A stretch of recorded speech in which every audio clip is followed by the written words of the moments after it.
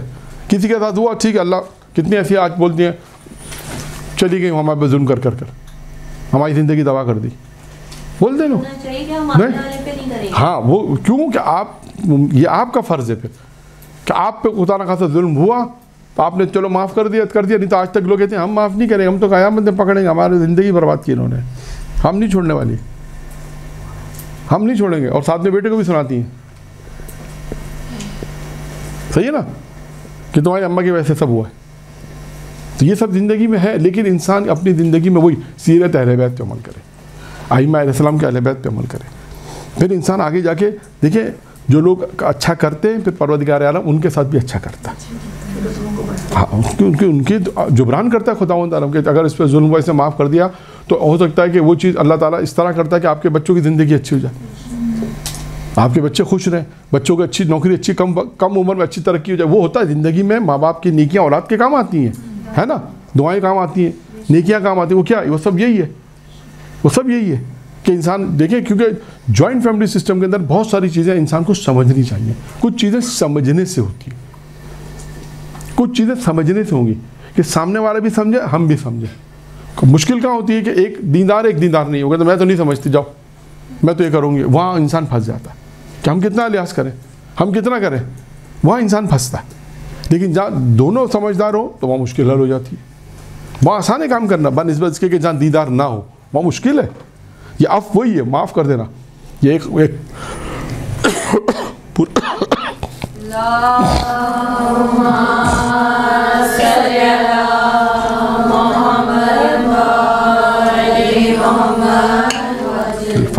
ٹھیک ہے, یہ ایک ایسا موضوع ہے بہرحال کہ عام زندگی میں انسان کا بہت کام کا موضوع ہے. معاف کرنا بہت اہم موضوع ہے, اس میں بہت ساری چیزیں آپ کو روایتوں میں مل جائیں گی. کتنے ہو گئے؟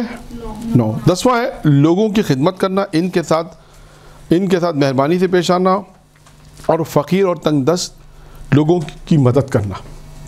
دیکھیں یہ بھی انسان کو ترقی تک پہنچاتا ہے. لوگوں کی خدمت کرنا, ان کے ساتھ مہربانی سے پیش آنا, اور فقیر اور تنگ دست لوگوں کی مدد کرنا. یہ 10واں جو نقطہ تھا وہ یہی ہے. معاشرے کے اندر اگر انسان کا خداوند متعال نے اس کو اگر دیا ہے, صاحب دولت ہے, تو یہ کام کرے کہ لوگوں کی مدد کرے, لوگوں کی خدمت کرے, ان کے ساتھ اچھی طریقے سے مہربانی سے پیش آئے. اب اس کی بھی مثالیں موجود ہیں, آپ دیکھ سکتے ہیں. اس کی مثالیں معاشرے میں آپ کو مثالیں مل جائیں گی کہ ہمیں لوگوں کے ساتھ کیسے پیش آنا چاہیے, لوگوں کے ساتھ کس طرح پیش آنا چاہیے, اور لوگوں کی کس طرح ہمیں مدد کرنا چاہیے. تنگ دست یعنی جو فقیر ہیں, تنگ دست ہیں, مشکلات کا شکار ہیں, مالی اعتبار سے ان کی مدد کرنی چاہیے. یہ بھی انسان کو ایک ترقی کے مراحل میں ایک اہم مرحلہ ہے. نمبر 11 توکل اور اطمینان. اللہ پر توکل اور اطمینان, با اعتماد ہونا, خدا پہ توکل. اب یہ خود ایک موضوع ہے, لیکن آپ جانتی ہیں کہ اللہ پہ توکل انسان کو ایک مقام تک پہنچا دیتا ہے. توکل بر خدا, لیکن توکل بر خدا محنت کے ساتھ ہے, توکل بر خدا کوشش کے ساتھ ہے. توکل بر خدا انسان اپنی تمام تر کوششوں کے باوجود توکل بر خدا, یہ نہیں کہ گھر میں بیٹھ جائے گا اللہ توکل کر کے بیٹھ جائے کہ بھائی اللہ نے کہا روزی دوں گا بس اوپر آسمان سے, ایسا نہیں ہے. توکل کا مطلب ہے انسان کوشش کرے کہ پروردگار میں نے یہاں تک اپنے کام کو پہنچا دیا, باقی اب تیرے ہاتھ میں, ویسے پوری زندگی تیرے ہاتھ میں سب کچھ, لیکن یہ کام بھی تیرے اوپر توکل کر رہا ہوں. کوشش کرنے کے بعد توکل ہوگا. اس کے بعد 12واں ہے کہ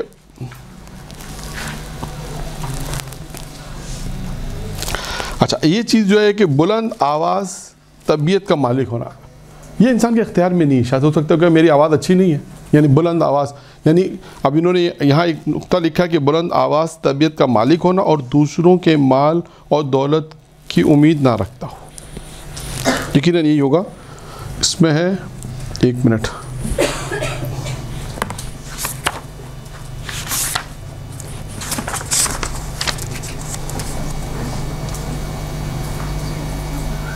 ہاں یہی ہے, ہمارے پاس آدھا لکھا ہوا تھا, تھوڑا سا کم تھا.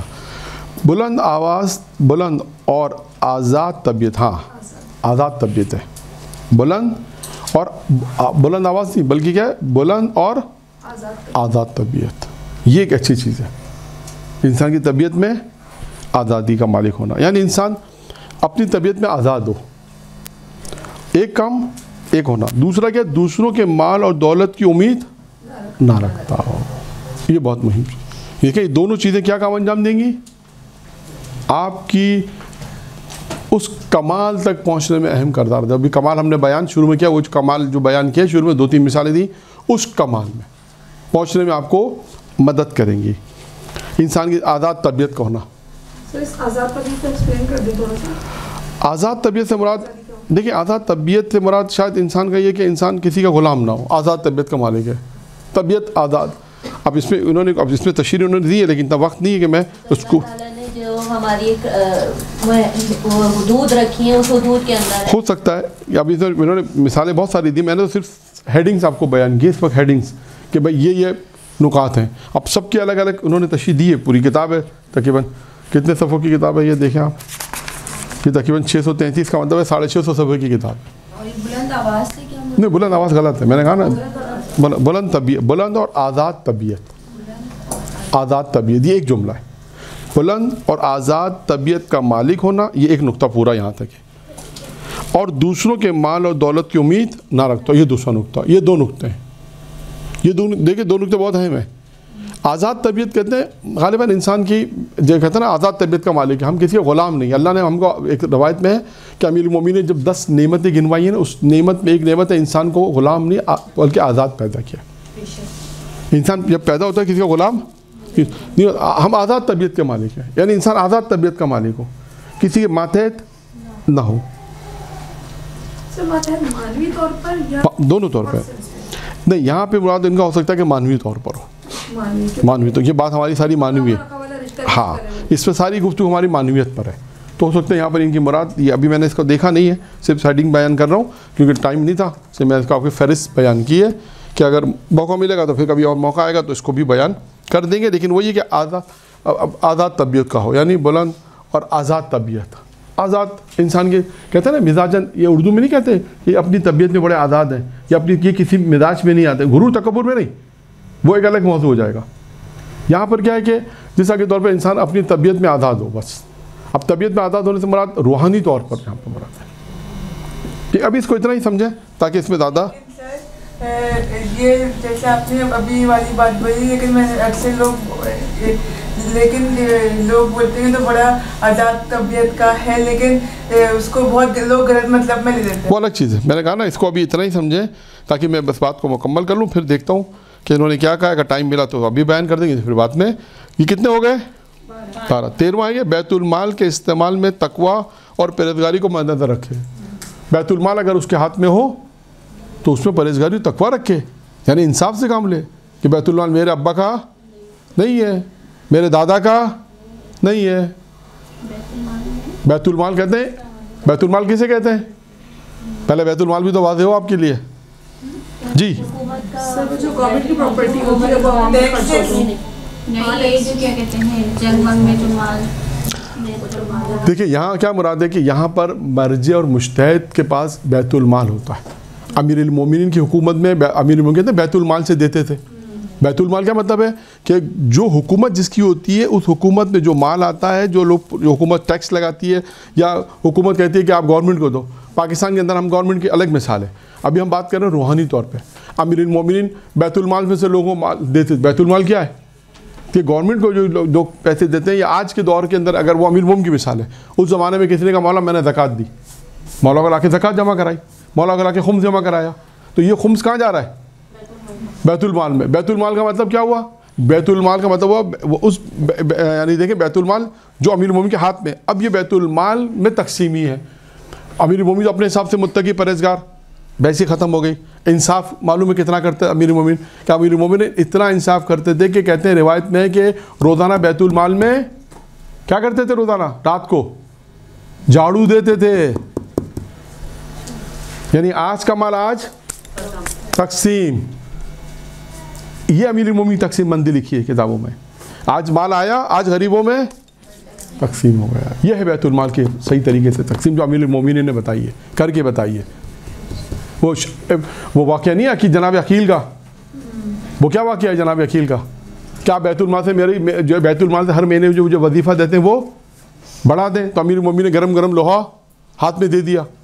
تو انہوں نے کہا کہ یہ کیا کر رہے ہیں, تو امیر المومنین کہا کہ تم اگر یہ تمہارا حق بڑھانے کا مطلب ہے کہ روزہ قیامت میں اللہ مجھے سزا دے گا, مثلا معاذ اللہ, اللہ مجھے کہے گا تم نے ناحق فیصلہ کیا معاذ اللہ, تو میں ناحق فیصلہ نہیں کر سکتا. جو تمہارا حق ہے وہ تمہیں ملے گا, اس سے زیادہ تمہیں نہیں ملے گا. تم مجھ سے کیوں تقاضا کر رہے ہو کہ میں تمہیں جو مال اضافی مال دوں. بیت المال, بیت المال یعنی امام علیہ السلام کے زمانے کی میں مثال اسے دے رہا ہوں کہ بات وہاں سے شروع ہو جائے سمجھنے میں.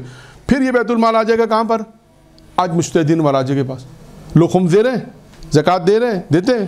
ویسے تو انٹی منع کر رہی ہے کہ نہیں دیتے, ویسے بات تو صحیح کر رہی ہے, لیکن ایسا ہوتا ہے کہ جو لوگ دے رہے ہیں میں ان کی بات کر رہا ہوں, جو دے رہے ہیں میں ان کی بات کر رہا ہوں. خمس جو دیتے ہیں تو کہاں جاتا ہے, مرجع کے پاس. مرجع مجتہد کو دیتے ہیں, جو مرجع مجتہد جو جمع کرتا ہے اس کو کیا کہتے ہیں, بیت المال. اب یہ جو بیت المال میں مال تقسیم ہو رہا ہے, اس میں یہ فرما رہے ہیں کہ بیت المال کے استعمال میں تقوی اور پرہیزگاری ہونی چاہیے. اگر آپ کا بیت المال ہے تو آپ صحیح طریقے سے اس کا تصرف کریں, صحیح استعمال کریں. اگر غلط استعمال کیا تو پکڑ جائے گی, روزے قیامت میں پکڑے. یہ ہے اس کے طریقے کا. بیت المال سمجھ میں آ گیا. امیر المومنین ایسے سمجھائے کہ ہر معصوم کے دور میں بیت المال ہے. جو لوگ معصوم کو دیتے تھے, معصوم کی جب معصوم کی حکومت رہی, امیر المومنین کی حکومت تھی تو بیت المال تھا. پھر اس کے بعد دیگر امیر حکومت نہیں آئی امیر المومنین آئی دیگر ائمہ کے پاس, تو وہاں پھر جتنا لوگ دیتے تھے اتنا لوگ ائمہ اس کو تقسیم کر دیتے تھے. اسی طرح تھا. یہ حکم تو علماء وغیرہ کے لیے ہوا نا, نہیں علماء کے لیے نہیں ہے یہ, ہاں علماء کے لیے, لیکن آیا کہاں سے سوال یہ اوپر سے ہے نا. میں وہ سمجھانا چاہ رہا ہوں کہ بیت المال کسے کہتے ہیں. اس کو سمجھانے کے لیے میں نے امیر المومنین کی حکومت تھی تو حکومت میں لوگ آئیں گے, حکومت میں لوگ ٹیکس جمع کرائیں گے. اس زمانے میں جو ٹیکسز ہوتے تھے تو وہ بیت المال میں جو پیسہ آ رہا ہے وہ پیسہ امیر المومنین کس طرح تقسیم کرتے تھے, تقوی متقی پرہیزگاری کے حساب سے.